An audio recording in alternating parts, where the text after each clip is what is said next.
Well, this has been a happy week. Maybe not so happy, but leading towards happy and helping you get happier. Yes. So this week has been all about how to deal with runaway emotions, particularly the emotions of depression and anxiety. And today we're going to give you our very favorite tactic, the tactic of reframing. We're going to dive into it coming up next.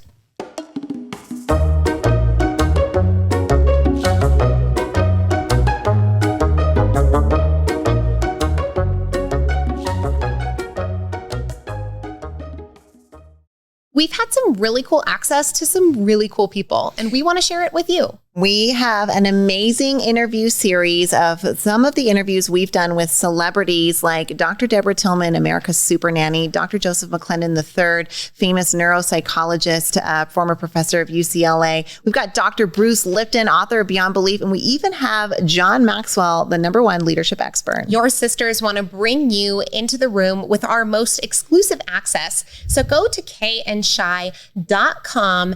Right there on the homepage, you will see a button that says Get My Celebrity Interview Series, and we would love to share our access with you. KAYANDSHI.com. We'll see you over there.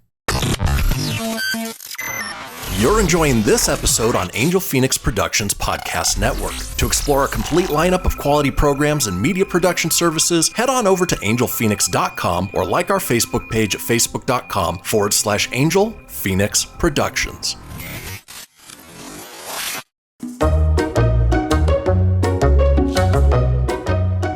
All right, this is our favorite ninja strategy when it comes to runaway emotions because it is a redirect strategy, which means that you are not fighting it, you are not ignoring it, you are simply using it to your advantage. And probably our favorite example of this comes from Bruce Springsteen, who says even after 40 plus years of performing, he still feels nervous and throws up before he goes on stage. But the difference is, for him, that feeling of nervousness is now, I'm going to say the word, triggers him into feeling that let's go energy. He says, I get the feeling, I throw up, and that tells me it's time to rock. Now, if a legend like Bruce Springsteen still feels that feeling after 40 years, that means it's natural and it's fine. And he's redirected and reframed his idea of what that means as something that indicates to him it's time to rock. Well, from a physical perspective, nervousness and anxiety actually happen in the same exact center of your brain and body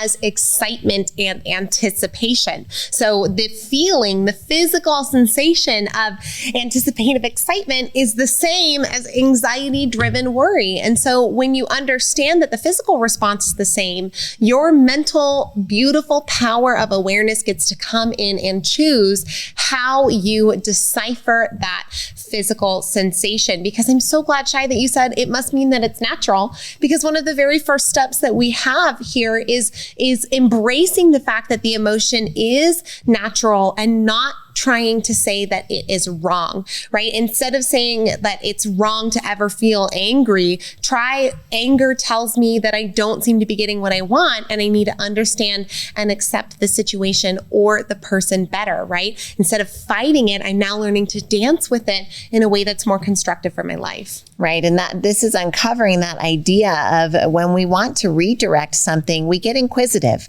we get curious, we look at it and say, rather than despair that it's here or fight it or ignore it or any of those things, we say, oh, isn't that interesting?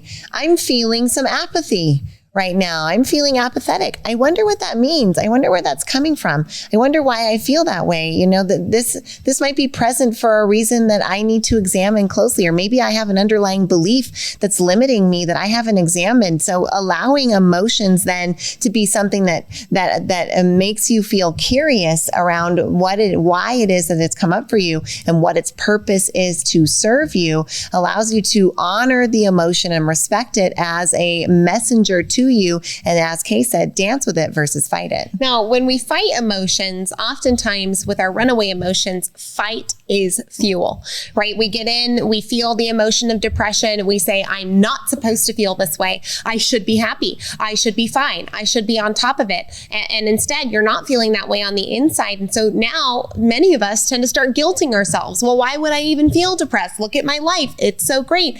And now all you're doing is adding fuel to that depressive fire. It's the same thing with anxiousness. You get the feeling of anxiety. It comes in. Oh my God, I feel anxious. That must mean that I am nervous about the upcoming presentation, or that must mean that I shouldn't move forward, or that must mean, we assign some external meaning to this emotion, and all of a sudden we give it power, we give it fuel, and before we know it, it's off the tracks. I think the key words there was assign it meaning, because that's what all of us are doing all the time. At a very base level, we are meaning assigning machines. That is like what we're doing. And people can have the same exact experience and walk away with completely different meanings, with completely different memories, with completely different impressions, which of course means then that it's subjective and that we have a level of control in it. So being able to bring forward that, what does this mean? Or boy, I've in the past allowed anger or a situation like someone cutting me off to bring anger emotion forward. When that happens and we see,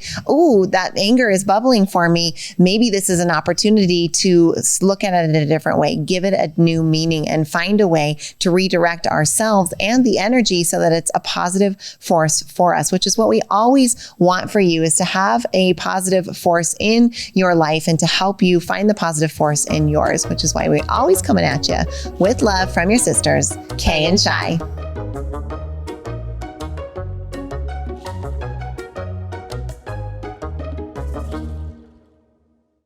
This podcast was a production of Angel Phoenix Productions. Explore more episodes of this show or other great shows on the Angel Phoenix Podcast Network by visiting angelphoenix.com. The views expressed in this show do not necessarily represent those of Angel Phoenix Productions or its advertisers, and may contain language that's unsuitable for younger listeners.